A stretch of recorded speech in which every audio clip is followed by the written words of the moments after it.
Okay, hello everyone. Thank you so much for joining us tonight. My name is Rachel Clark. I'm an organizer of this peace speaking tour. Since can have this report back meeting thanks to Ellen Davidson's technical support, as well as my travel companions of this year, Joy Metzler and Kim Hunter. Welcome, guys, and also welcome everyone. Thank you so much. Um, in 2000, is if this event will be recorded, so if you don't want to be shown your face, it's up to you. You can be, hide your face or stay on the screen. It's up to you. All right. So, Ellen, can we start recording? The recording has started. Thank you. So, in 2015, when the first VFP delegation visited Jeju Island, South Korea, and Okinawa, I participated solely as an interpreter for the Okinawa portion. Later, I traveled to Jeju Island via the peace boat, saw the completed naval base with my own eyes, and listened to the stories of the local people. Going back to Okinawa, while in Okinawa, the local media consistently covered VFP's actions, activities, but unfortunately, the mainland media completely ignored us. Since the root of Okinawa's problems lies on mainland Japan, I wanted to somehow raise awareness among mainlanders. That is why I started the speaking tour in the winter of 2016, exactly 10 years ago now. With Hideko Otake's help in New York City, we compiled some of these past activities into a short video. So please take a look. Ellen, please. It's only less than 3 minutes.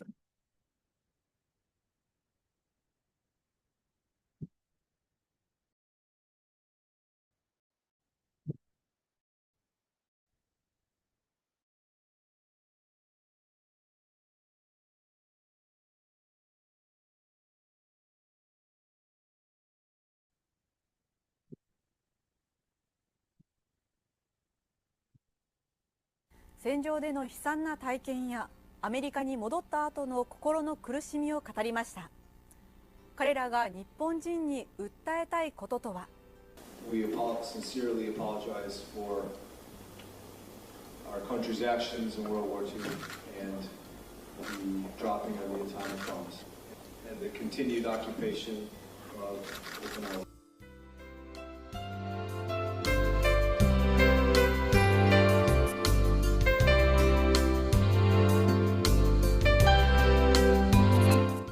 One, a life with my family, friends, and my two adorable grandchildren.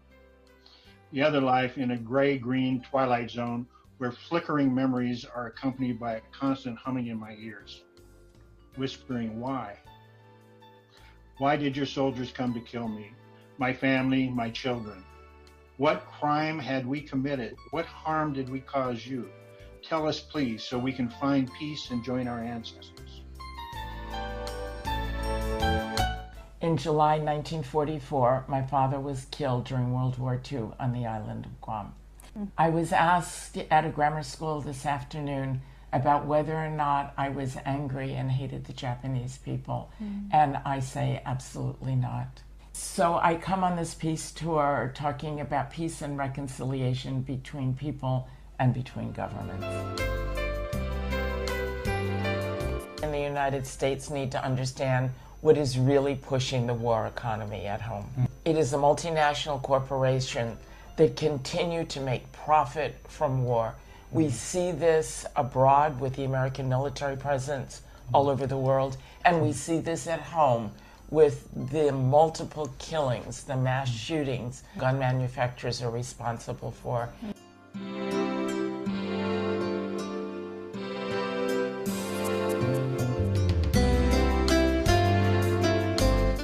This base is a monument to suffering, cruelty, and all of the other horrors of war. Ships from this facility were responsible for killing over 4 million Vietnamese and other Indonesians. Ships from this facility have illegally bombed over 30 nations since World War II.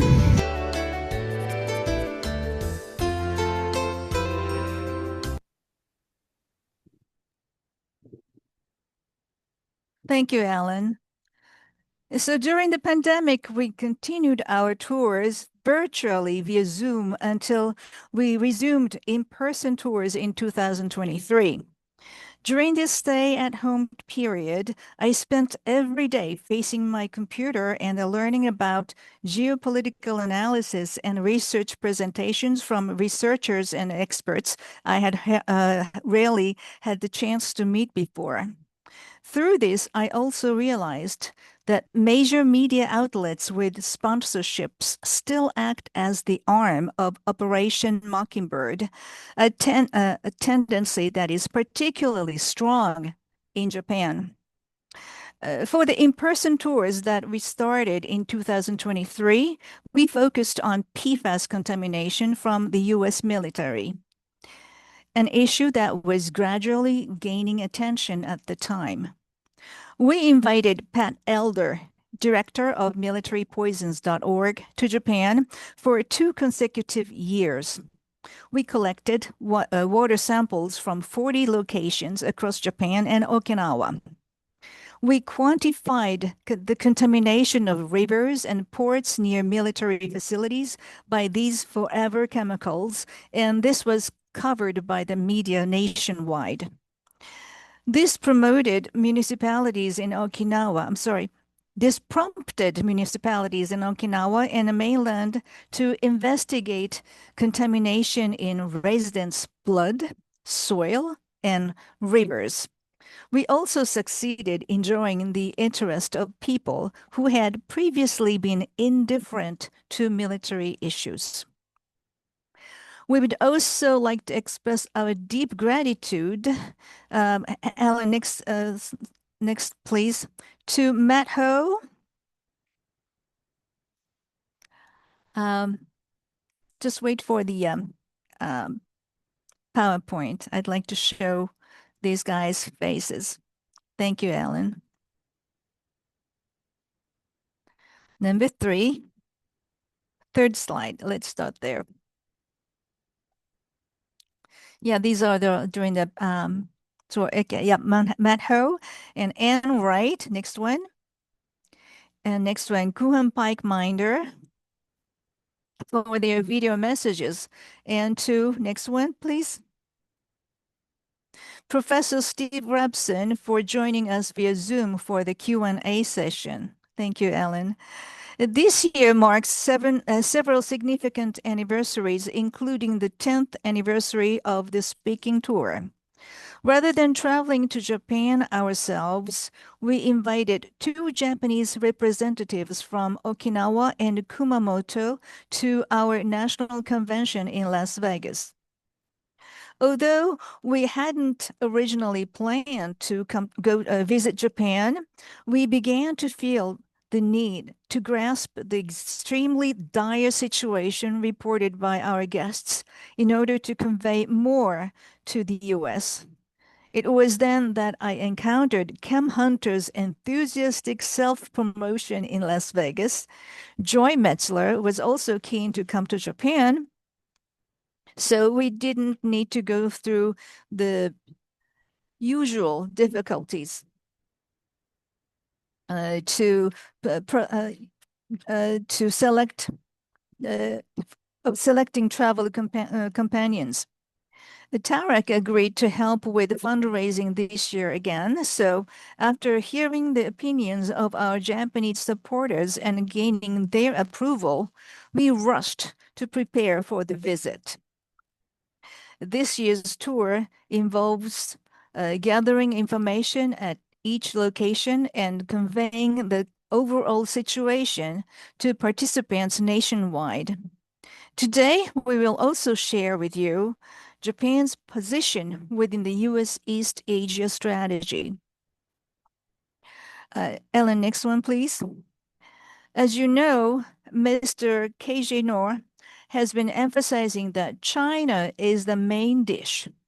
In our War Department's strategy, I strongly feel that Japan is at risk of being used as a sacrificial pawn in a US-China proxy war, much as Ukraine was in the US-Russian proxy conflict. The infamous Operation Mockingbird still functions exceptionally well within the unique linguistic space of Japan, where all overseas information transmitted aligns perfectly with US NATO propaganda. This creates an extremely frustrating echo chamber in which both the political right and left have an identical understanding of geopolitics. Consequently, many people feel that both China and Russia could invade Japan at any moment. Even among those who feel that war is impossible, there's no relatable connection with those experiencing actual militarization in their own living spaces. This is because the media avoids showing concrete details. They stoke public fear in order to justify increased military spending.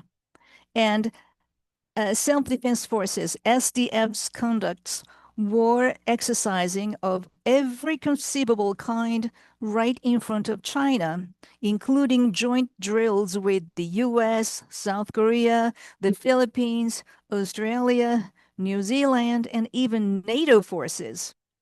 Yet most of the media barely touches on this. However, when China reacts, the media reports it as if it were a sudden, unprovoked act of aggression. While I was somewhat aware of this situation while in the US, actually being guided around various locations on the ground made me realize one key word functions extremely effectively. That keyword is specified use of airports and seaports. I would like to provide further details on this matter following Joy and Cam's speeches. While Cam and Joy have visited Japan before, this is their first trip focusing on security and its detrimental effects, with the opportunity to receive insights from locals in both eastern and western regions. I believe they have captured these phenomena with the same fresh perspective as all of you. So please listen to Joy and Cam's presentations. Joy, it's your turn. Go ahead, please.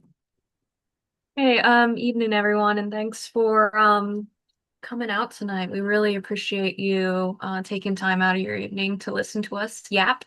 Um, so I have a little bit of a shorter presentation because of time restraints. I wasn't able to go out for the entire trip. So I was there from Tokyo, and then we made our way south through mainland Japan. And I left right before the group went to Nagasaki, but I was able to see Hiroshima, did a speaking event at Tokyo Hosei University by myself, and actually was able to meet with a Japanese friend that I knew in high school. And I think my understanding and my takeaways from the Japan speaking tour trip are best told in anecdotes. So I didn't really know what I was expecting being invited on this tour. I didn't know what I was going to say to a bunch of people living outside my culture. I think I didn't even really understand Japan's role in the US's military empire until really getting into Japan and looking past the tourist aspects of it that a lot of people experience when they go to Japan. So the first time I went was in high school. So we went hit all the fun tourist spots with my friend. And then the second time I was noticing a lot of things that I hadn't seen when I first went through Japan. So I was seeing a lot of military ships. I was seeing a lot of recruitment ads, kind of how we see around here for our military forces.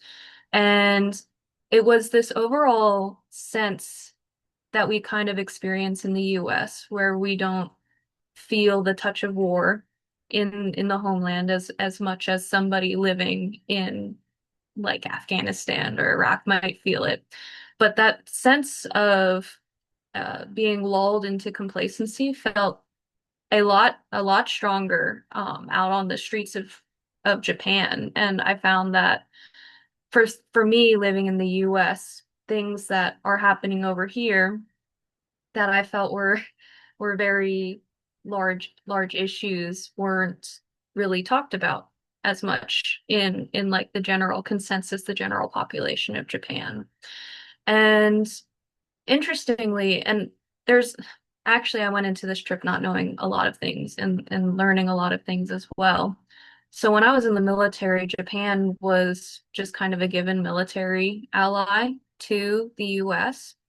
We war gamed the last year I was at the academy, and Japan was offering military assistance, which I didn't think anything of because we had Japanese self-defense force officers in training, I guess, wandering around the academy, same as us. I'm not sure if that's a new program or an older program. So imagine my surprise when Rachel invites me on this tour and explains to me that Japan isn't supposed to be using, according to their constitution, isn't supposed to be using their military in an aggressive sense. But that was just a given for us at the military academy, where we were gearing up to prepare essentially for war with China. It was just kind of understood that this would be the next big conflict we were getting into. So this speaking tour to Japan felt all the more important to me, knowing that just getting out of the military, this is what we're preparing for as a country. And the year that we are going to go to war with China keeps getting pushed back and back and back. And, maybe we will see it, maybe we won't. But a lot of the top military strategists are gearing up for this. And Japan is an arm of American imperialism in the Pacific, and one that I think a lot of people in the military take for granted. So, in thinking about what I was going to even tell the people of Japan, because we talked with a lot of groups who understood the danger that was facing them. And so it felt repetitive to say you guys are in danger because the US military is here, because a lot of these people knew it already. And so what I shared during my time in Japan was a lot of the lessons that I had been learning in my military deconstruction journey starting in April of last year. Because Japan and the US are two sides of the same coin, essentially. They're both wealthy capitalist countries, and they both stand a lot to gain from continued militarism. Maybe not necessarily like the average Joe in America or Japan, but there's big war profiteers in both Japan and in the US that are run by military expenditures. So in Japan, a big one is Mitsubishi. We actually wandered into one of their factory areas because they just left the gate open. So yeah, in the US, that would not have happened at all. So that was also really interesting that we could get that close and just stand there before security guards realized we were inside the gates, but that's a bit of an aside. So we see the same problem of growing militarization, not necessarily being taken seriously by a wide spread of the population, but also that it's very profitable. And just hear and see Susan Schnall talking about that a couple years ago and seeing a lot of the same themes echoing throughout the years in the past Japan speaking tours. That I thought is a very powerful testament to the importance of going over there, not necessarily to try and, teach the Japanese people as though they don't know what's going on around them. A lot of the groups that we went to were very, just as strong to the cause as we are, just as willing to take on risk to prevent further militarization of their country. But we need to be going over and showing support for them as well. And I think standing in solidarity with them and hearing from them personally about what is going on in their country taking place at the hands of US militarization helped me learn just as much as I was able to maybe give encouragement to the Japanese people, speaking from my own experience of resisting from within this massive industrial war machine, because they're facing that same struggle over there too. But I think the problem is they have a lot more difficulty standing against it because they don't have as widespread, they don't have as overt of an anti-war movement as the US does. And I mean, I wouldn't even consider ours that large anyway. So it is my fervent hope that this tour can continue with different perspectives, some newer, some older, and that we can continue having this partnership and shared solidarity with the people of Japan as they continue resisting the war machine that is currently strangling all of us. I think I'll wrap up my talk and just say that I feel like I learned much more from this trip than I could ever give out of myself. I think for me, seeing the fervent support for the people of Palestine, for anti-militarization, seeing these shared values being presented in Japanese organizing spaces was very, very encouraging to me. Because like I mentioned, the struggle that Japan and the US face is very similar in that we are both struggling from within military empires, and Japan is turning into a military dominated culture just like ours. We're at a much more developed phase, but they're starting to get there. And so I think it's important for all of us to be standing together and this is what I always ended my speeches with, but that we stand together in global solidarity because we're all people of this same world and not necessarily just citizens of respective countries. So with that, I'll either pass it back to Rachel or Jen, whoever wants to speak next. I'll continue. Are going to Thank you take very over? much. Thank Yes. you. Thank you. Thank you, Joy. That's I will say totally agree with everything you say, and I'll pick up from where you left off.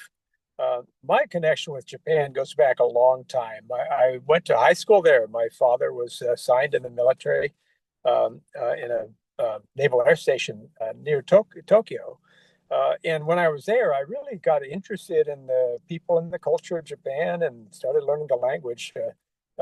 Then after I got out of the Navy, I went to college. Then I got sent to war. But then when I was out of the Navy myself, during which time I was served 2 tours of duty in Vietnam. That's what turned me into a peacemaker. I picked up on my interest in Japan. I went back to college and I studied Japanese language and history and culture and society. And ever since then, I have been fascinated by Japan and its history and its people. I've traveled over there for pleasure a number of times. I've done some research over there. Even went on a 3-month spiritual journey, a Buddhist pilgrimage on Shikoku Island, and have really cared about Japan so much. And in more recent years, since I retired from my careers, I I became more of a primary role as a peacemaker. So when I went to the convention and I saw the wonderful performances, the presentations from our Japanese colleagues from Veterans for Peace, I was just really taken. I was really excited and frankly surprised by some of the developments in Japan. It didn't sound like the Japan I remembered, and I was very concerned. So when I heard about these tours, and I've known about them for a while, but I talked to Rachel and I said, I'd love to go. That would be a perfect marriage of my interest in Japan and its people and my current role as a peacemaker. I couldn't think of a more appropriate thing for me to doing at this point in my life. And lo and behold, we ended up with a tour. And I went over there and it was a very intense experience, 16 cities and community event and speeches in each city, 5 rallies, a lot of meetings with peacemakers and political people. And most important, really, is every place we went, the Japanese colleagues over there arranged for Joy and I and Rachel to see what was happening in the remilitarization of Japan, the expansion of the bases and this sort of thing. And I was just flabbergasted. I had no idea the extent to which that kind of activity was happening. I got an introduction to it at the conference, but to see it in real life happening in front of our very eyes, and to hear from the people who were impacted by this, every community event we went to, people were so concerned about this. They said, this isn't the Japan we identify with. We're supposed to be peacemakers. We're supposed to have a peace conference, a peace constitution, and all this militarization is basically they thought their country had lost their way. I think that these international connections are so important for the following reason, because we have a few warmonger countries in the world that are obsessed with hyper-militarization and preparing for what they think is going to be the next war. And they're going around and talking to other warmonger nations who have a like-minded philosophy and want to have the same enemies. And they're just gimming up support from everywhere and talking to each other to prepare what they think is going to be the next war. And of course, the biggest warmonger nation above all by far is the United States. We all know the statistics of how they just leave everybody behind in the dust when it comes to militarization. And our country primarily is going around trying to get support in all the other countries for what we want to do for the future war they think we're going to have. And so I thought, it's just important for the peacemakers of all these countries to get together and do the same thing. We've got to start communicating more so we can have a better understanding of what's happening all over the world, and we can work together to try to ward off this militarization and to dial it all back. So that was in the back of my mind when I went over there. I found out when we got over there that we have a really strong base of support from a lot of peace makers everywhere we went. There's organized community associations. They have meetings. They have rallies. We were so welcomed everywhere we went. We saw for ourselves what was happening to the country. There's a large wellspring of support to try to ward off this remilitarization of the country, and they just love to share their thoughts and ideas with other people, and to know that other people care about their causes and are sensitive to what their situation is and would support them in any way they can. One thing I have to tell you, though, that we're really short on when it comes to the Veterans for Peace is actual veterans who are members of Veterans for Peace is very small. And so that's something that is going to have to be worked on down the road. That's something really our Japanese colleagues really need to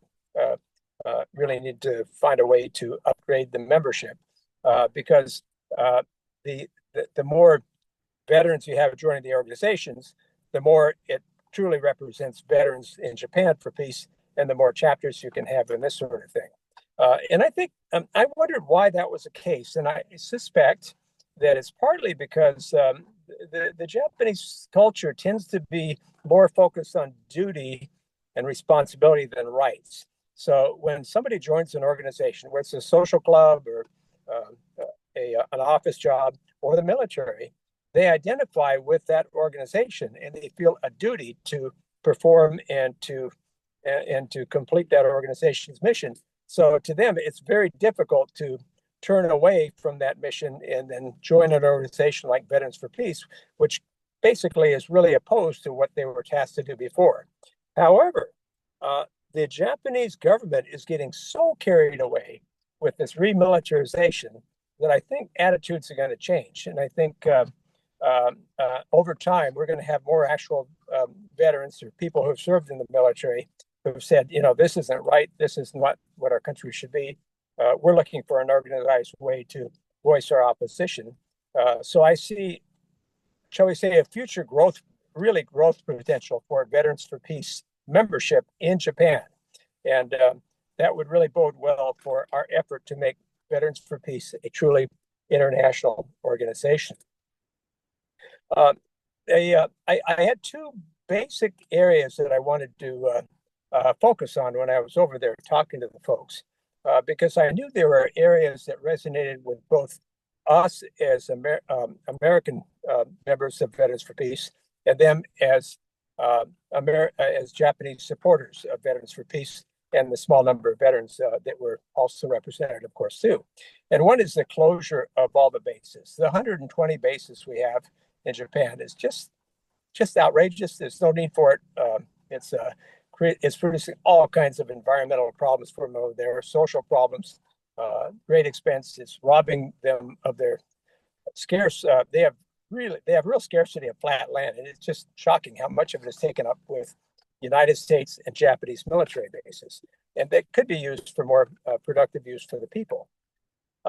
So that was a very, very compelling issue everywhere we went. And the thing is, it wasn't just the bases. The bases are so large in number, and they're finding ways to add on to them, if not in numbers, then in size, and add more capabilities to the bases. They're finding civilian airports that they're militarizing, so they're joint military and civilian airports. They're doing all kinds of things to really expand that footprint. So the bases, the number of bases is definitely a major problem for them over there. Another one that is even more disconcerting to me is that the extent to which the Japanese military is developing its own offensive military capability in direct conflict with its peace constitution, which says their Japanese will be strictly a self-defense force. It will not be used for any foreign military adventures. And now they've got long-range missiles, they've got long-range bombers, they've got underway mid-air refueling capabilities for long-range military air missions, all kinds of things that can strictly only be used for offensive purposes. And their answer to the government is, well, no, we're going to use them for defense. And, that's a bunch of malarkey. The other thing is the joint military training exercises with the Japanese and the American military forces are going into high gear over there. And that's happening more and more than it ever has been before.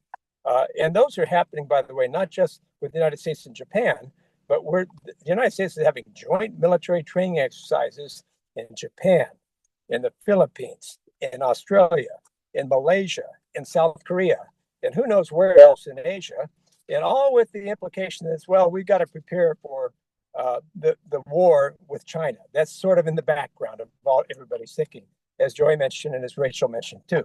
And the Chinese don't want war. The Chinese don't want war with anybody.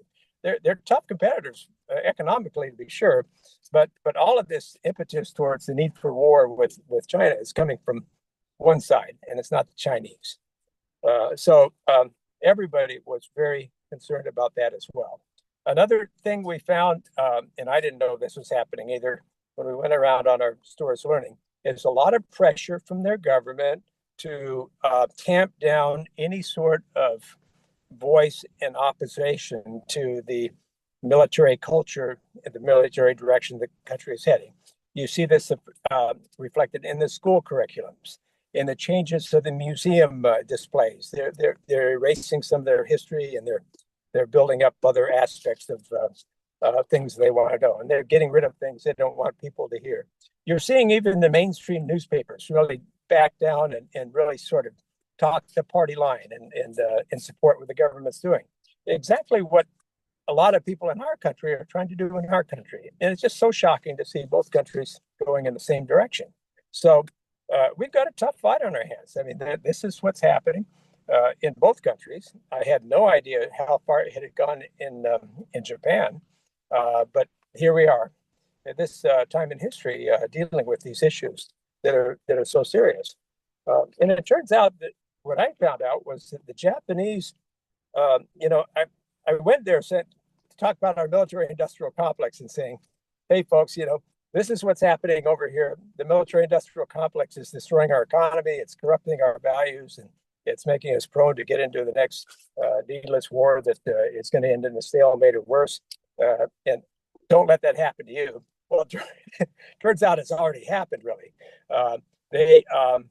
Their government, just a little bit of history, is before World War II, there were some really big industrial combines in Japan that really ran the commercial part, and they looked a lot like what our modern military industrial complex is. So they had representatives in the military, the politicians, and industry, and there was an incestuous relationship between the two. So they gather all this money, and a lot of it went towards military expenditures. And before the war, it was co-opted by the government, and it ended up being a military dictatorship. After the war, all those military combines went back into business doing things for peace only, and household names like Mitsubishi, Mitsui, this sort of thing. Well, what happened was in recent years, they found out, just like our industry in the United States found out, that it's a lot easier to make money in war and preparation for war than it is to satisfy the needs of the consumers. So you take like Mitsubishi, they made the Japanese Zeros before World War II. Now Mitsubishi makes all their long-range missiles, and they also make F-35s. They make them for other countries and export them elsewhere around the world. They do that under the license for the United States. So it's the same thing. In a sense, they've had a problem with the military-industrial complex even longer than we had, but at least they had it dialed back until recent years. And I'll tell you how bad it's gotten. We have a new prime minister who is just bending over. Prime Minister Takaichi is bending over backwards, she and her cabinet, to try to really be on good terms with the Trump administration. And one of the big things they're talking about is ramping up their military capabilities. Their defense spending went from 1% to 2%.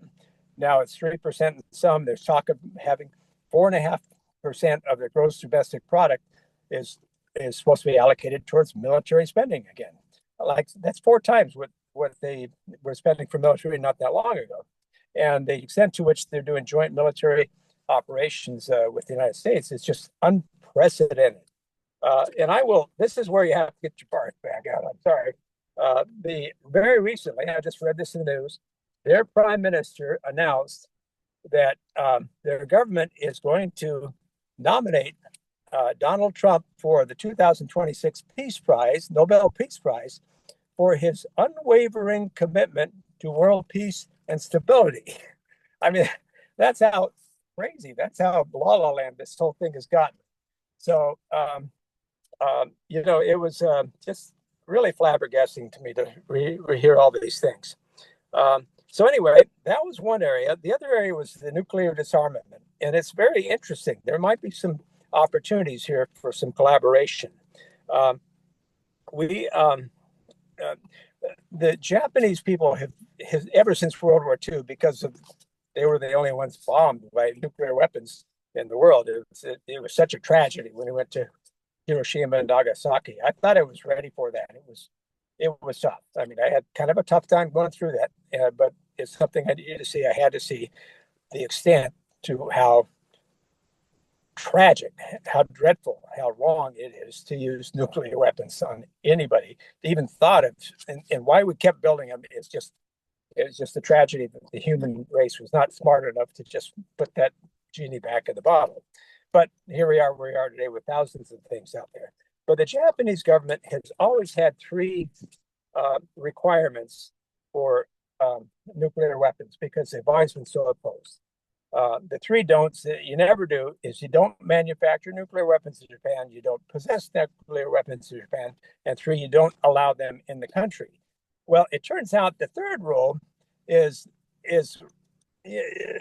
probably not being followed because they let the United States military vessels into Japan, and some of them are nuclear. They carry nuclear weapons, and it's not practical for them to remove the nuclear weapons before going in.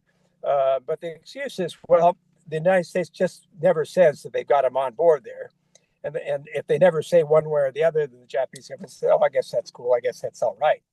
However, one city, Kobe, it's actually Seattle's, and I'm from the Seattle area, Seattle's sister city, Kobe.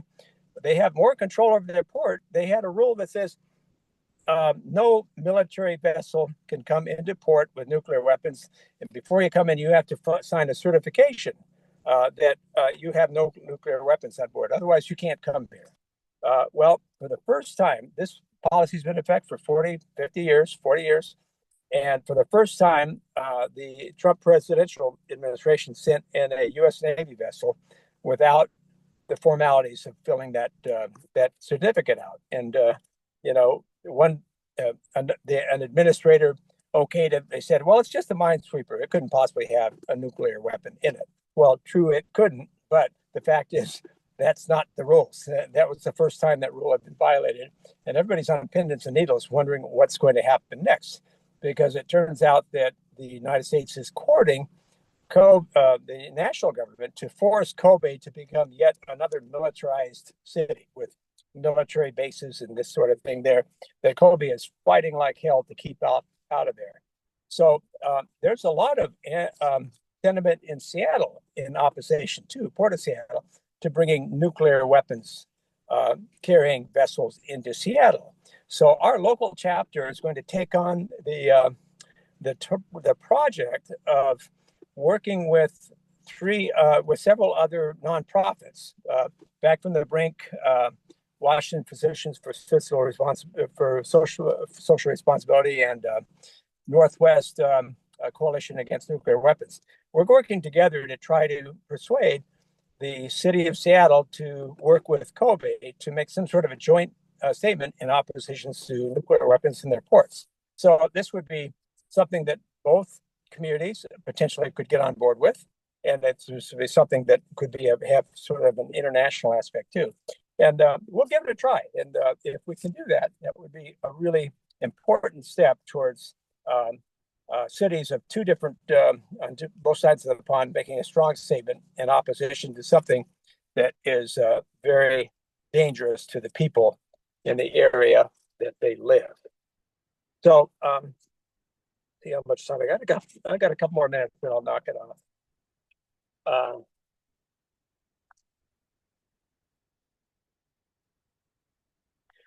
I about covered it, because I want to leave time for questions and answers. We found when we were over there that the questions and answer period was the most important, the most valuable part of the experience. It was just amazing, the kinds of questions that were asked. And because of the diversity of people we had on our panel, Joy and me, a really great Veterans for Peace member, Kenichi Narikawa, he served 27 years in the Japanese Navy. And he got dispatched to Afghanistan or Iraq or something in some sort of support capability, and he didn't like what he was seeing there at all. So he came back and retired a little bit early and became a member of Veterans for Peace. He spoke too. So between the three of us and Rachel, we were able to field all kinds of really great questions, and we really teased out a lot of really important issues. And in the process, we learned from them just as much as they learned from us. So that's another really valuable part of these speaking tours.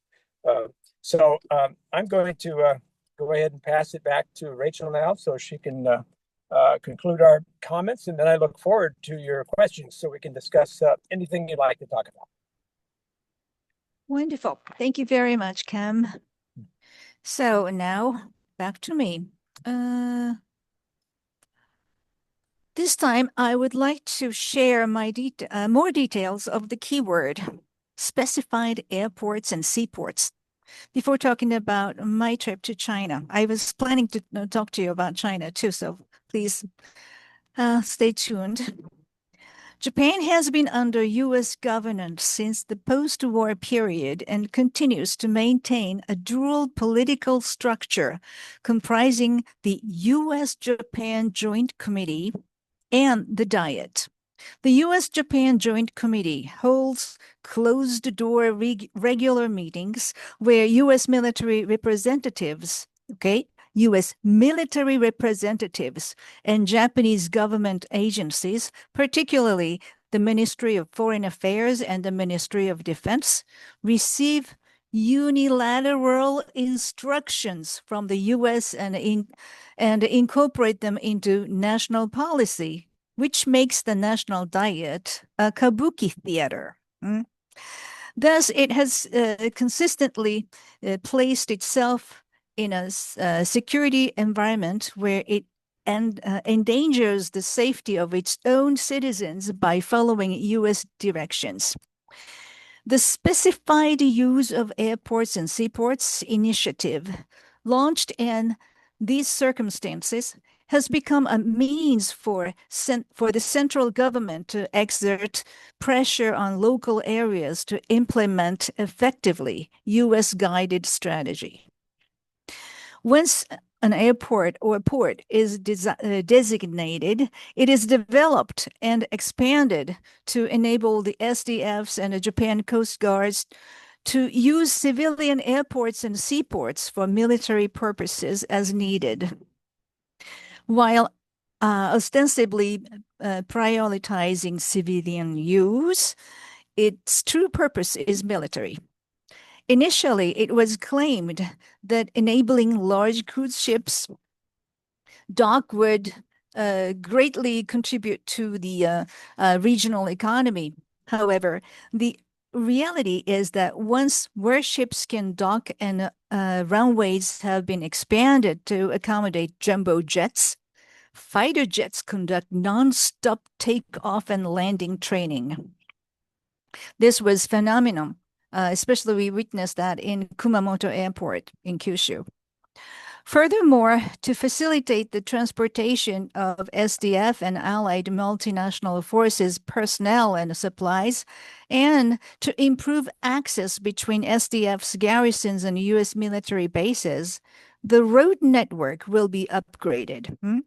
These roads will be straightened, widened, and paved with thick concrete, making them suitable for tanks and armored vehicles in wartime and usable as runways for fighter jets in emergencies. This means that when a port is designated, civilian facilities also become targets in time of crisis. The budget for the MLIT, which means Ministry of Land Infrastructure, Transport and Tourism,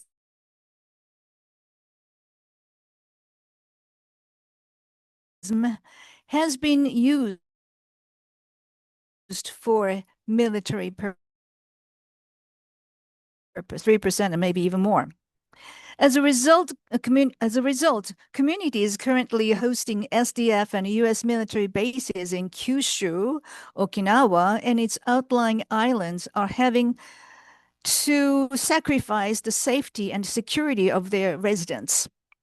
Under the pretext of ensuring their safety, evacuation plans that require the abandonment of farmland and livestock are being implemented, and ammunition depots are being built as close as 220 yards from homes.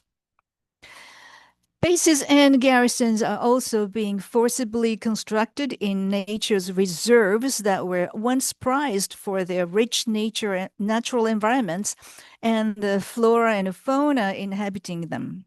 The routine operation of such military facilities and the presence of civilian facilities used by the military are highly likely to cause further environmental destruction in the future, similar to that currently occurring on Okinawa Island. This would directly impact the core of tourism industry. Take Ishigaki Island as an example. Despite knowing that it is a habitat for birds registered as a special natural monument, an SDF garrison was built there. Aware that buying more than 20 hectares, which is almost 50 acres, would necessitate an environmental assessment, which would undoubtedly result in the refusal of construction. After establishing the garrison, they acquired additional surrounding land. This underhand method is used to expand base-related facilities, like the lily pad base method that Professor David Vine describes. On Okinawa's outlying islands, the military population is gradually increasing, while the number of islanders is gradually decreasing. Ellen, would you please show the horses photos, please?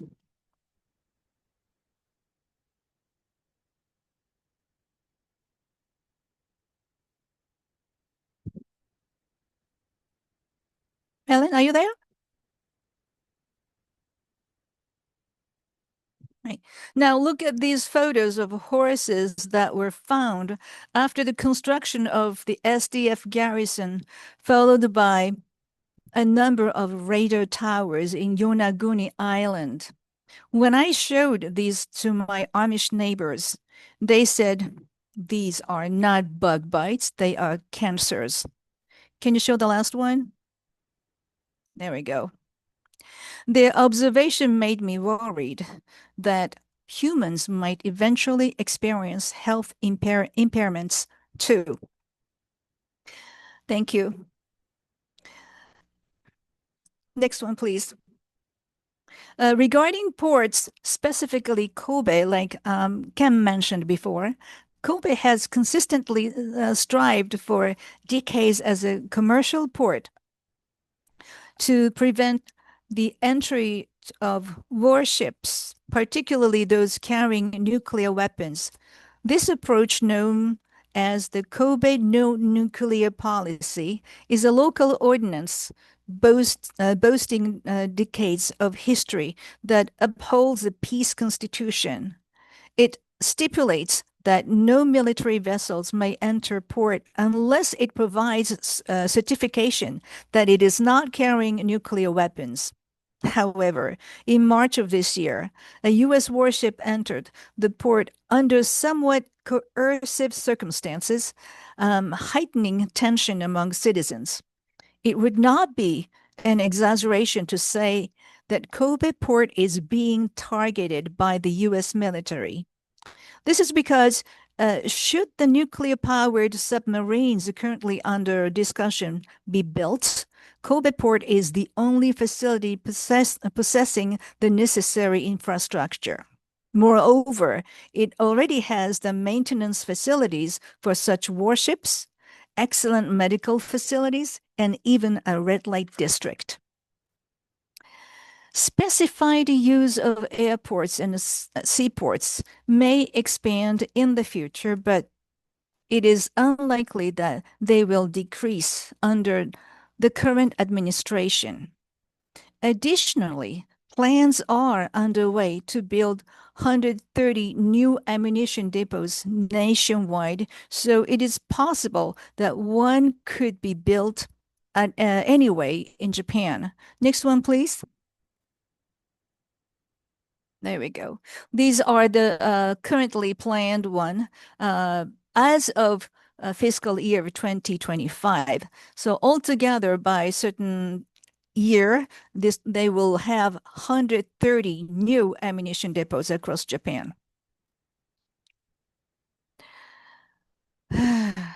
Incidentally, the maps below, maps the currently shown, the planned location of some of those depots as set out in this year's budget proposal. As you can see, next one, please, they are directly linked to the designated ports.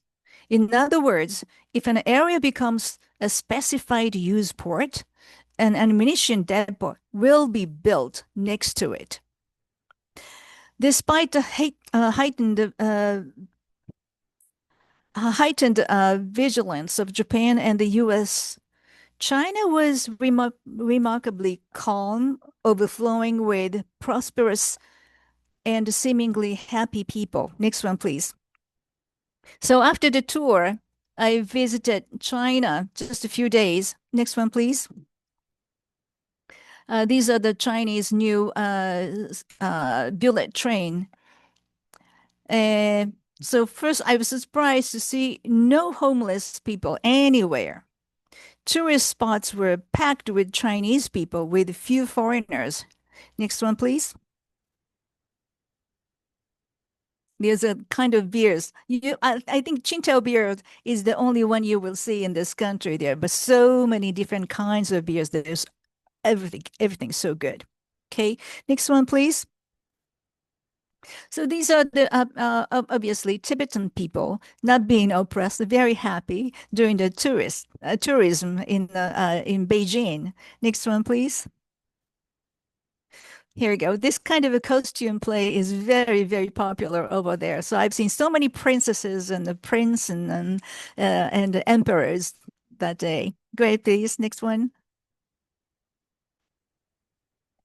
Here you go. The young Chinese ladies are very, happy to wear those traditional dresses, and those kind of people all over in any touristy spots.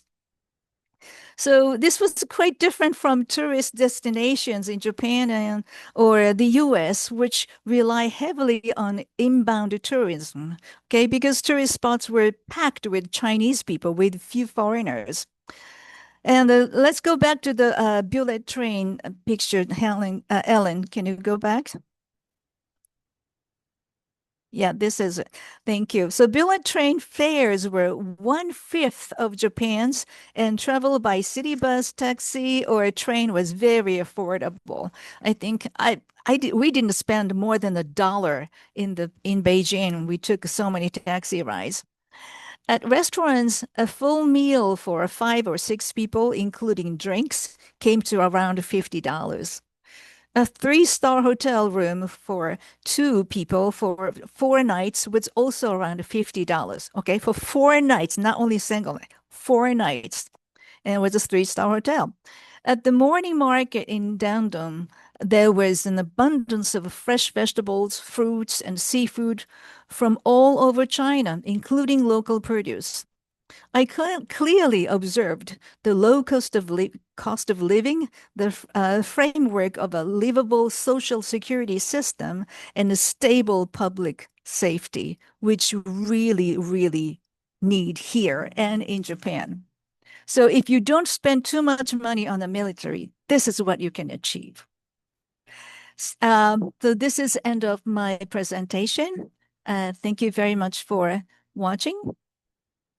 Okay, so now we are going to the Q&A session. If you have any questions, opinions, anything you want to do more. Okay, here we go. JK, please come out and mention your full name. Thank you.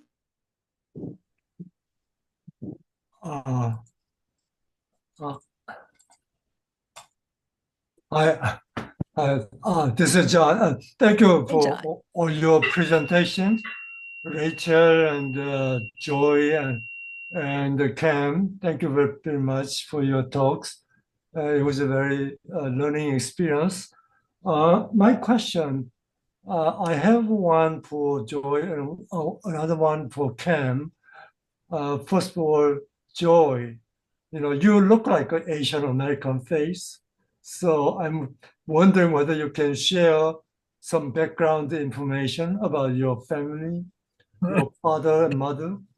And then the Cam, uh, did you learn anything about the number of the Japanese, excuse me, US military bases in Japan, including the army bases, the naval bases, and the air force bases? Thank you. Okay, Joe, you want to go first? Yeah, I'm from China originally. I was adopted by US white parents when I was 2. I don't have strong connections with China anymore, other than kind of looking over my shoulder every time someone mentioned China in the academy. No, it's so it was yeah, I think a lot of immigrants kind of feel like join the military for the same reason I did, which was, trying to give back to the country or something. That was one of my reasons for joining. Have since recognized that that is not the case. Um, Thank you. All right. So, Kim? Yes. Am I not unmuted? Unmuted, Yes. yes. Okay, great. Okay. First of all, I neglected to say during my own presentation that the speaking tours in Japan require funding assistance to make them possible. So anything the Veterans for Peace can do to help raise funds is great. I'm doing fine. I was able to pay my own way, but the other folks are really need to be there and speak out too, and they may not always be able to afford to spend their afford to pay their own way. They need to be helped financially. And Rachel Clark, especially, I got to say, these tours couldn't happen without her. She just did an amazing job organizing and facilitating and interpreting. And so I tell you, if anything that can be done to help pay her way in the future is money well spent. She really needs that financial help to make these continued trips possible. So back to your question, number of military bases in U.S. military bases in Japan. The most common figures that I've seen say U.S. has 850 bases around the world, 120 of which are in Japan, which is an absurd number of foreign military bases they have all around the world. No other country has anything even remotely approaching that. Russia has 20. They're basically surround most of them all around their allied affiliated countries around them for to make a border buffer. They don't have bases all over the world like we do. The next in line is China, which has a couple, 3, and most countries have 0. A few have 0 or 1. We have 120 in Japan, 850 all around the world. It's obscene. It shouldn't happen. It's a waste of our tax money. We keep saying, "Oh, we need these bases all over the world to protect everybody's freedom, to make a more stable and secure world." No, it makes the world less stable. It makes the world more dangerous. It increases the chance for war to happen. It's got to stop. So, thank you for asking your question. And if there's anything else I can add, I will. Regarding the 120 in Japan, some will dispute that because the reason is that some people don't count the smaller installations. They say those aren't bases; they're just military facilities. So they play that game. Now, so there's actually only this number of bases and not that many. That's just a numbers game. The fact is, there's a huge number of bases, American military bases in Japan, and that's what's got to be turned around. Kim, can I add a little bit more to your answer? Certainly. Thank you. So let's compare to the state of California and Japan because they are just about the same size. Okay, California is a 1.1 times bigger, slightly bigger than Japan, where they have only 32 bases. Okay, Japan has 120, so almost 4 times more than California. This is only comparison of US military bases. On top of that, Japan has 237 self-defense forces bases and garrisons. Okay, altogether they have more than 350 military facilities in that small island chain. Okay, this which is ridiculous. But what makes more ridiculous is that island chains have 54 commercial reactors plus 20 some odd number of research and development purposes, small size reactors. And all of them are on four fighting tectonic plates under the ground. So always constantly prone to earthquakes, and there are so many active volcanoes. It is almost insane that it's lucky that they're still alive, all of them. That this is a situation of Japan. Thank you. So I've seen that Steve Rabson has been holding his hand for a long time. So Steve, go ahead, please. This is a question for Joy. You were an Air Force officer. I assume you went to the Air Force Academy or some other equivalent training place until you, of course, you applied for conscientious objector status over the genocide in Gaza.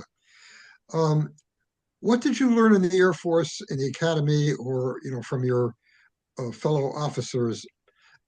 Was China actually identified as a hypothetical enemy? What kind of, was there a lot of talk about a hypothetical war with China? Was the training based on that? Were the weapons acquired for that? I mean, was that part of the ideology of the Air Force at that time?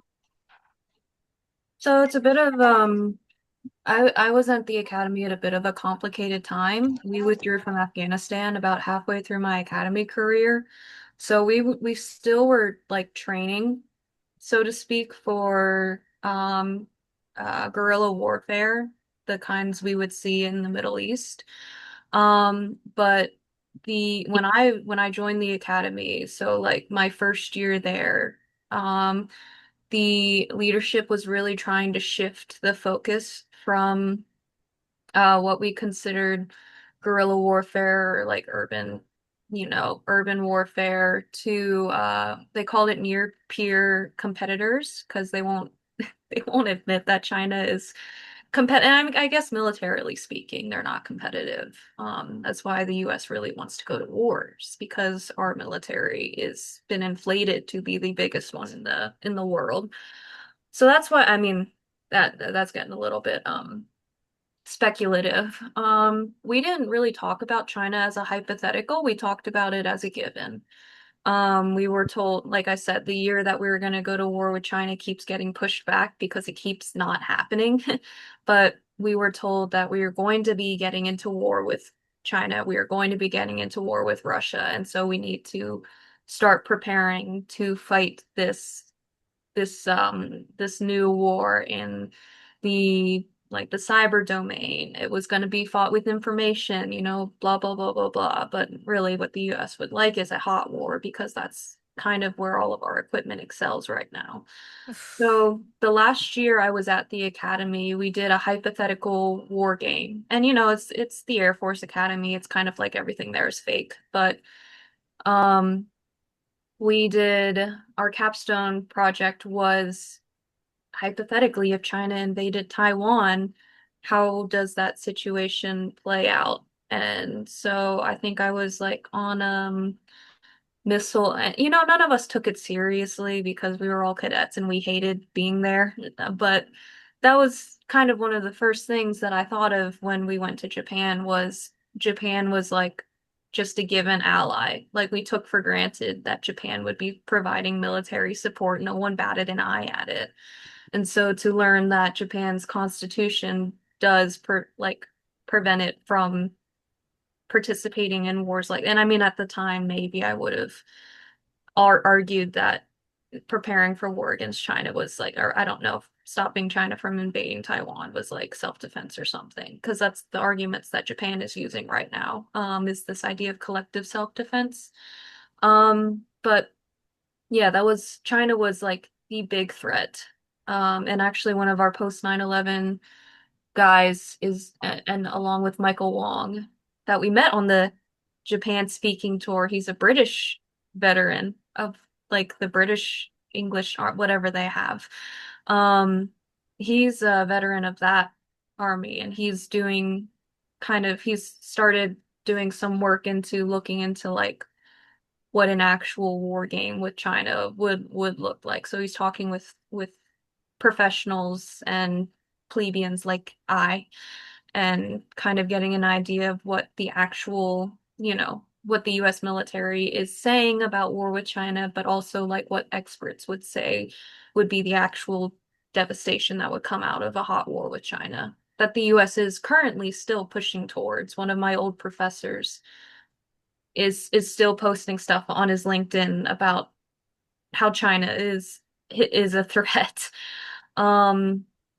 So yeah, that's probably a bit of a long-winded response to say that yeah, that was like the thing. That was the enemy that we were and still are zeroed in on. And my husband is still active and he kind of speaks to it as well. That's the threat that a lot of US military members are led to believe in. Thank Thank you. you.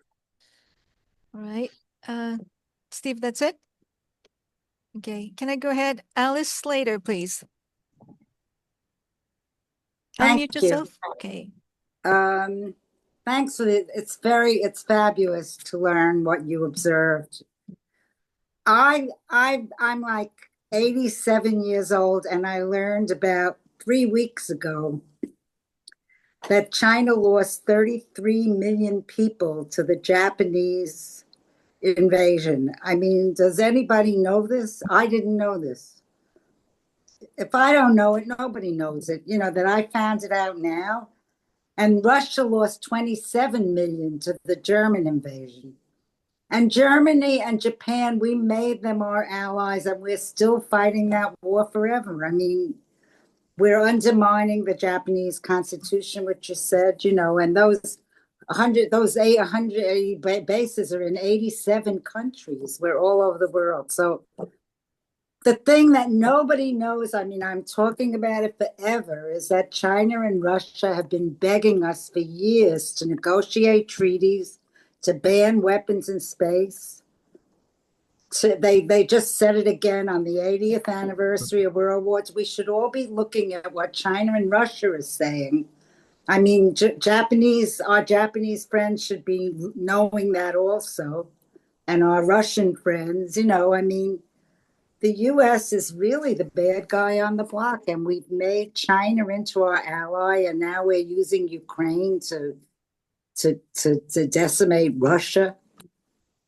I don't know. It's if you look at the story of what the US did since World War II, or even since Gorbachev let go of all of Eastern Europe and we promised we wouldn't expand NATO, and now we're actually taking Japan into, we have like a new NATO alliance, the Pacific Orc or whatever it is, So I appreciate what you saw and what you did, but I think we have to all just give it some thought about how do we talk about it in a different way that we're changing this conversation, I mean, Japan should, if they kill 33 million Chinese, it's one thing to worry about Hiroshima, Nagasaki. It's terrible.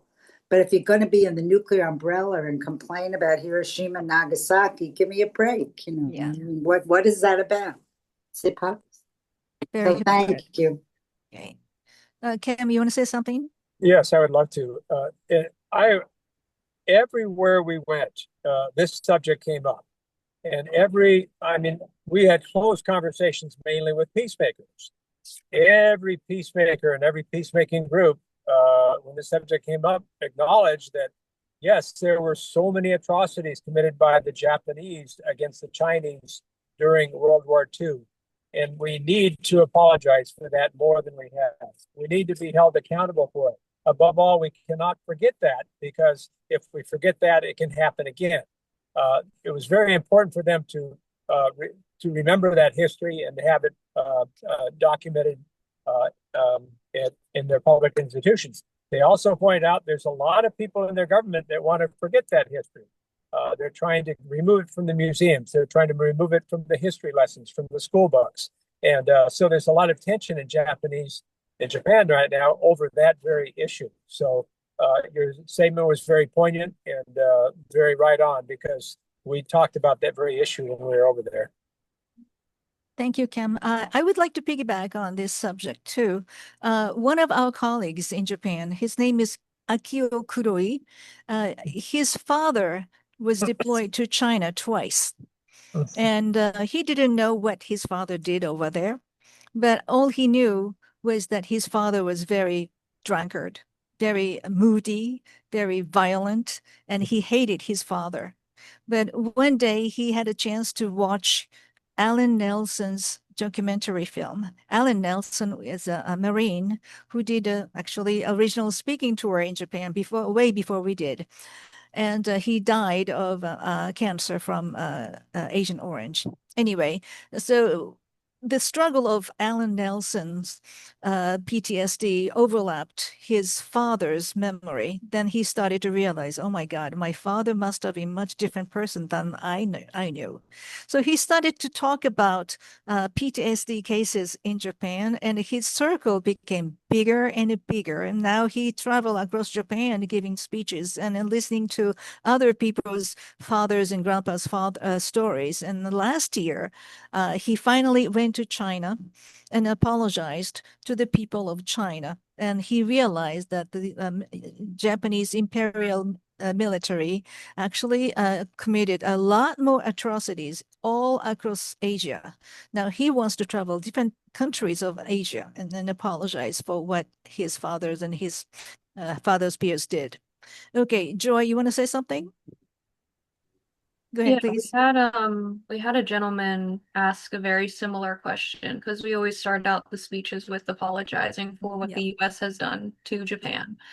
And we had a gentleman ask the question, basically, why are you guys apologizing to us when we're the ones who should be apologizing? And as a Chinese person, yeah, I did know that. And as someone who is a World War II buff. I don't know. That sounds bad these days, but as someone who read a lot of military history, yeah, I knew what the Japanese had done in World War II to Chinese people, to prisoners of war, et cetera, et cetera. They did some awful things. And I think the trap that a lot of us fall into is talking about it in a tit for tat sort of way. And this is what I expressed to him as well, that we're not in like the oppressor Olympics. We're not competing with each other to see who is less bad. I think that starting with an acknowledgement of the horrible things our country has done, and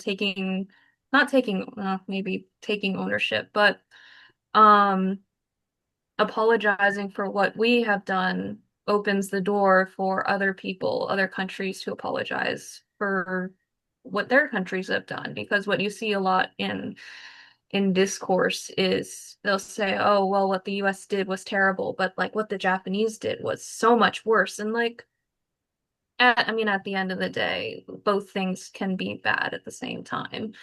And that was one of the reasons I wasn't sure what to say to the Japanese people, is because um, I didn't want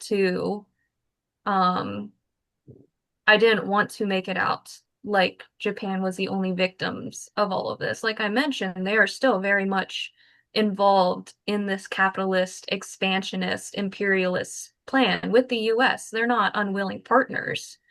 Their government has become actually much more willing partners with their new prime minister. So it's not about absolving their accountability for Japan as a country, but it is about holding our own country accountable as citizens of our country. In the same way, I would hope every citizen would hold their country accountable for their war crimes. So I just wanted to put out there that I think, yeah, that many of the Japanese people we spoke to are aware of the atrocities their country has committed as well. Wonderful. Thank you very much. Before I ask Joe, I saw Jack Gilroy was raising a hand. Jack, are you still want to say something? Well, I just want to, number one, congratulate you on taking this trip. I think it was just a wonderful thing that you did. The big question, I guess, all of us have is how do we get your message out to greater numbers of Americans? You're trying to do this a bit tonight with just a scattering, apparently, of people on this webinar. But what sort of think tank do you might have to get the information out about the United States using Japan as an armed camp in a apparent preparation for an attack upon China, using Japan not only as a pivot point, but also using the Japanese people, their finances, their troops, their economy, etc., for this bizarre, insane idea of war. So I think it's an evolutionary kind of thing that's not going to be done right away, but your message is so strong and so important that I think that it has to get into middle schools and high schools and universities, and that's calling on a big that's a big call. But I think it's something that you almost have to do. Otherwise, we're only talking to the choir, as is often said. But again, I congratulate you for your work. Thanks. Thank you very much, Jack. Okay, next, Joe. Joe raised your hand, right? Thank you for waiting. Can you unmute yourself? You can't? Uh-oh. I got. There you go. All right. Now I Hi, can hear you. Joe Marcinkowski from Houston. The Japanese activists who went to China, and do you happen to know on behalf, he apologized on behalf of Japanese people to the Chinese, what kind of reaction did he get from the media in China and from the people he spoke with? Good question. Actually, the video, when he apologized, actually, he took off his shoes and socks and put whole body onto the ground and put forehead on the ground too. And that video was how many times clicked? I mean, more than a million times. Okay, that was a huge thing in China. Of course, it didn't make it so big in Japan, but steadily and widely, his action is getting spread across Japan. And now he is making coalition to approach to the government of Japan, saying that this type of PTSD study should have been done by the government of Japan, because there were so many cases in Japan, but the government of Japan in those days ignored the existence of so-called, what was it, the word? Sensou Shinkesho. It's kind of war-related neurosis or something like that in English. So they actually had a hospital, which is called the Konodai Hospital in Chiba Prefecture. They had actually almost over 50 expert of neurosis area of the studies got together in this hospital, and they were taking care of PTSD cases. There's so many severe cases, and they left so many medical records, including videos. And they received the order to burn it at the end of war. And the head of the hospital ordered them, okay, let's seal them whole thing. Okay, never ever open it for next 70 years. 70 years has passed. Then Professor Die Nakamura in those days he was in Hiroshima University. Nowadays she is now professor of the Sophia University. She opened up. She went through the whole medical records, and she did a thorough study of this medical records and came up with several books. And some of them were written together with Mr. Akio Kuroi. So now they know PTSD existed. And not only that, generational impacts of PTSD has been attacking the rest of Japanese population, because Mr. Curry read something about medical history of Vietnam veterans PTSD cases. So the second generation, third generation, if you have those people who went to the war zone and experienced a horrible thing, that kind of mental instability would cause issues among family members. So intergenerational PTSD is another growing issue of those areas where they not only attacked but also being victimized countries. So when Mr. Curry realized that there are so many Asian families killed by Japanese soldiers in those days, then he multiplied by their offsprings of the third and fourth generations. And then he realized that, oh my God, there's so many more people that we must apologize. So that's his next huge task. As he has been fighting with prostate cancer, he's trying to do this kind of peace activism as long as he could do. I hope I answered your question. Anyone else?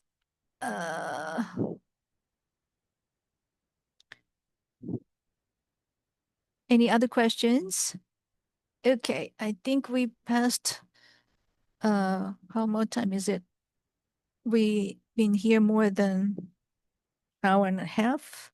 I think we hit the limit. If we have no questions, at the end, I would like to share the link for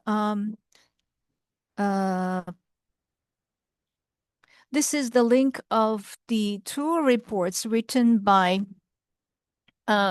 Kim.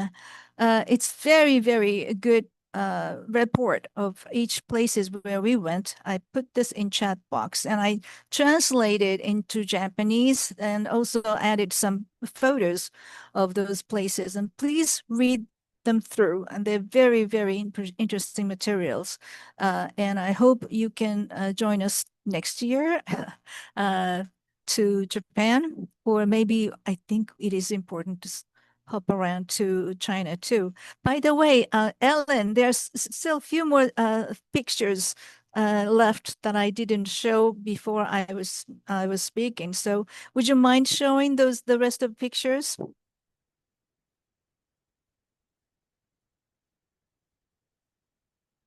Ellen?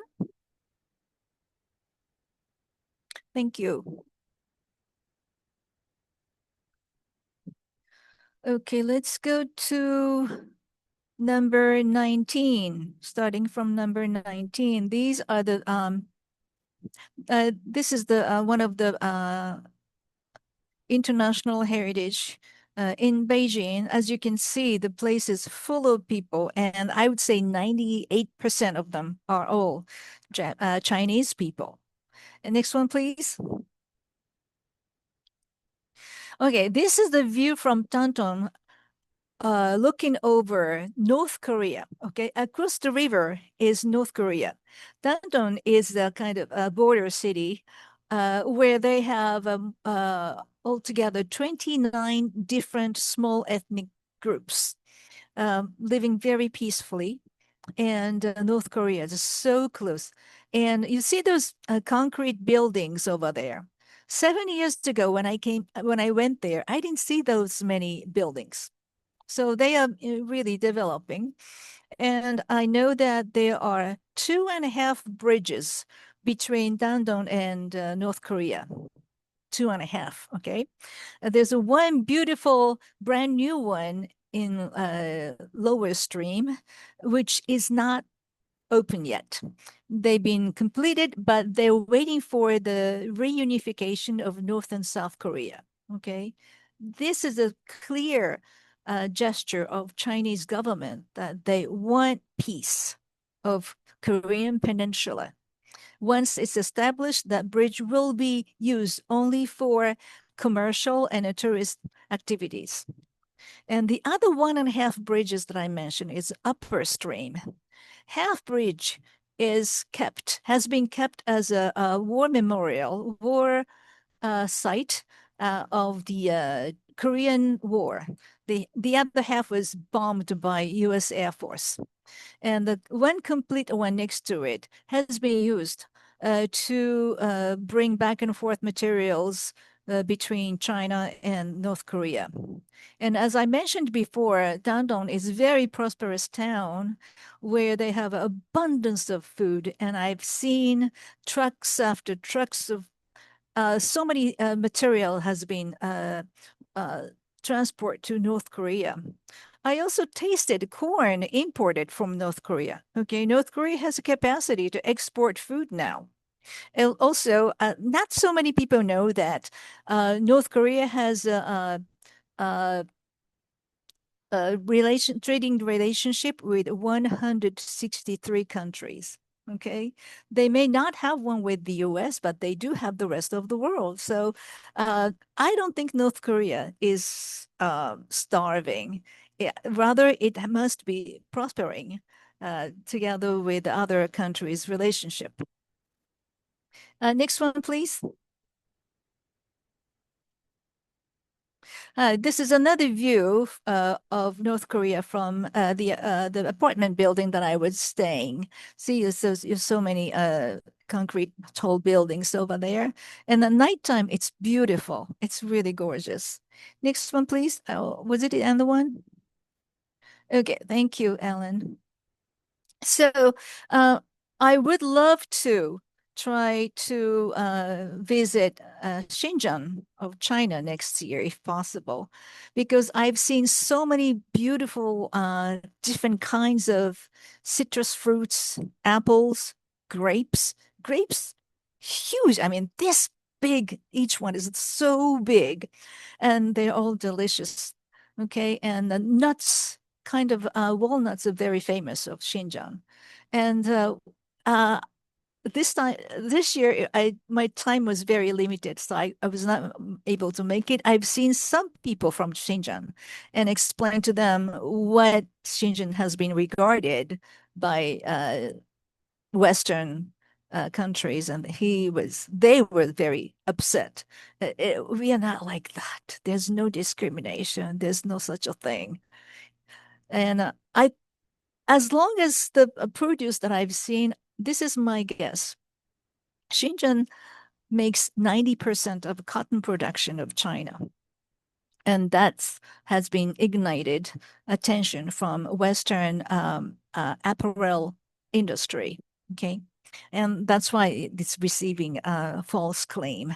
Another thing is, if Xinjiang's beautiful fruits and vegetables are shipped internationally, I think the first hit will be United States, state of California, state of Washington, state of Florida. They will lose quite a bit of share of international fruits market. That's my guess. We'll see how it goes, but I would like to see the reality of Xinjiang next year if possible. And thank you very much, Cam and Joy, for joining this year's tour. It was amazing. And I think people in Japan truly enjoyed your participation. Cam was the very first person who gave speech in Japanese to Japanese people, right? And Joy's story of CO case was very surprising and I think well accepted by Japanese audience, especially young ones. They didn't know there's such option. Okay, I really wanted to spread Joy's voice more widely, especially those who are in active duty of self-defense forces. I think that's very important. And nowadays, since a new division, it's not completely separate branches like U.S. Marine, but Self-Defense Forces has come up with a similar type of group of young men who does marine activities. And since they've been receiving so many killing trainings, some of them are quitting. I think they should quit all of them. Anyway, so this is my last words, and let's see. Any comment on ARI? David, what does ARI stand for? Would you please educate me?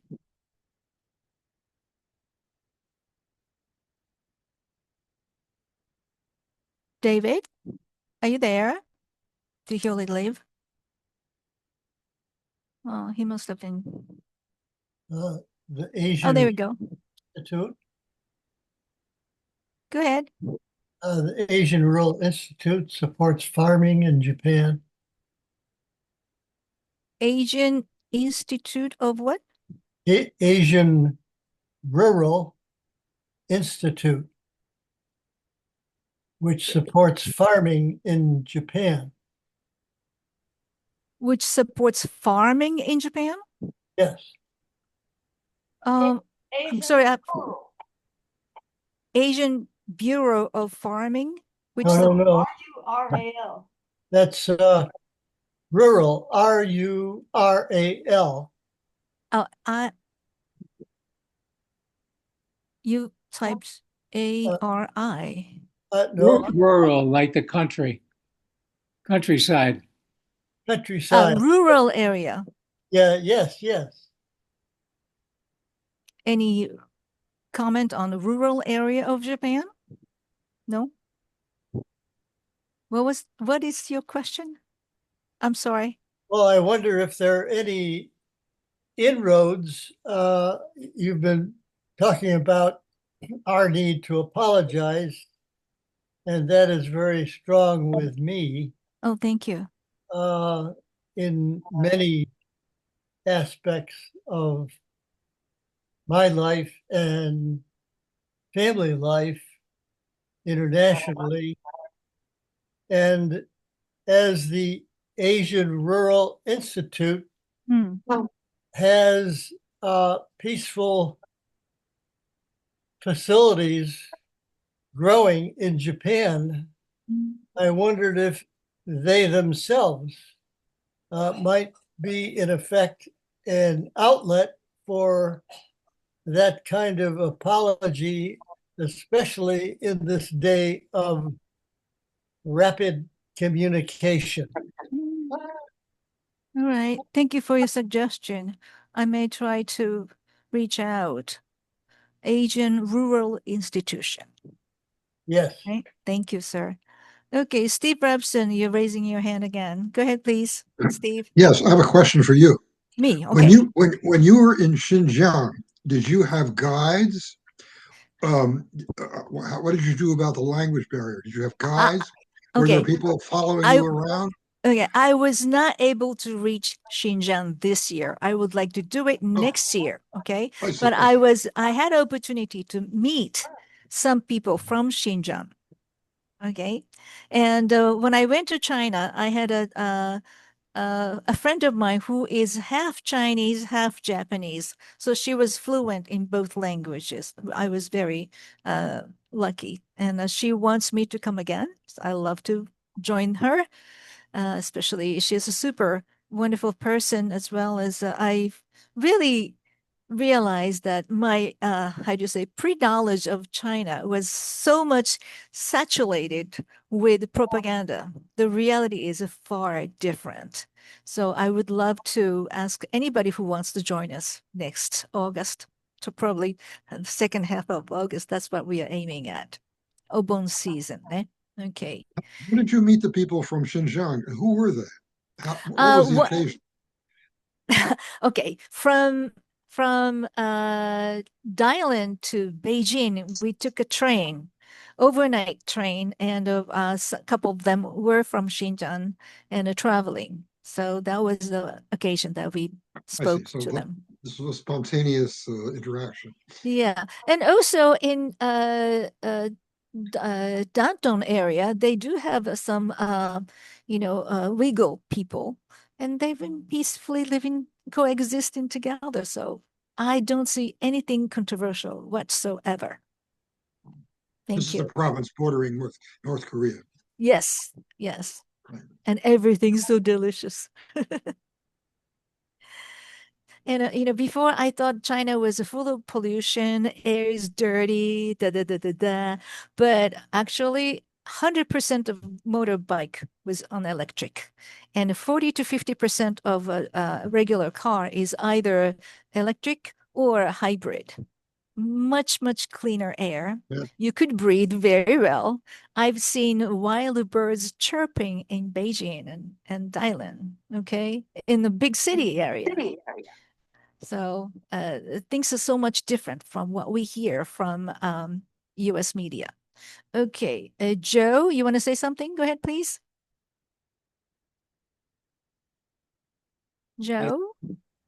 Uh, uh, Tell me what you plan on doing next year, especially in China. I got an interest in seeing some of the technology. I'd love to visit the thorium plant the reactors that they just opened Oh, up. Go see. They they took a program from the U.S. and I know that they're studying. It's the Lunar Solar Project that was developed to go on the moon, but NASA was going to do it, and Musk took over as privatization of NASA at the time, and he just wanted to focus on Mars, so the project never went through. But the project is to build solar panels on the moon and capture the rays from the sun, microwave the energy down to the Earth, and they had a plan that was very inexpensive to deal with 10 billion people all around the world. And wow. the Chinese, I know I've seen images. They're not on the moon, but they have big satellite. Looks like maybe a half a kilo of solar panels in space right now, and they're testing that. Love to see that, and I'd like to see what they're doing with medical technology. I read so many wonderful things, and is there any tool that I would like to engage in that you people are planning? That sounds fascinating. But no matter whatever, I'm against nuclear energy But whatsoever. And the yes, safety first, yeah, safety first.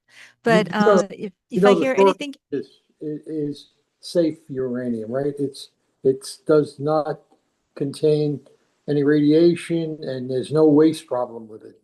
yeah, yeah.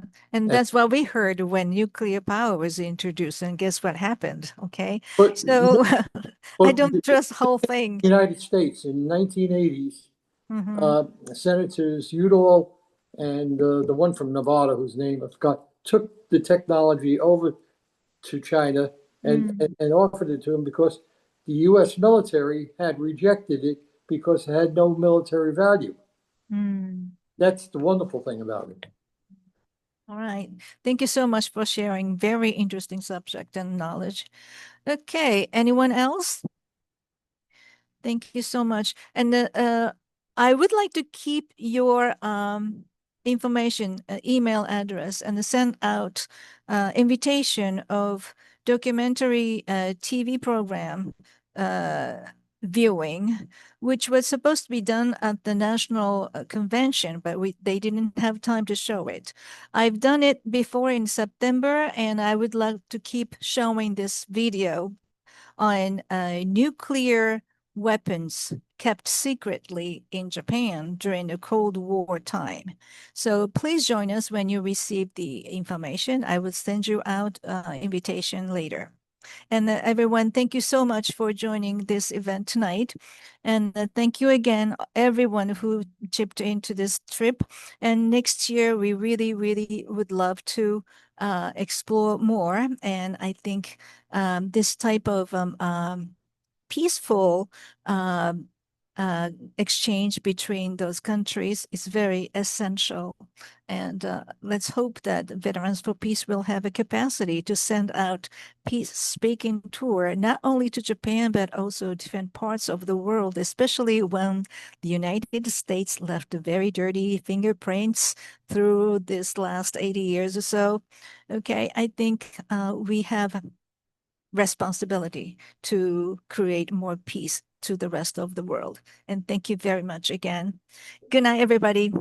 Merry Christmas and happy holidays. Bye bye.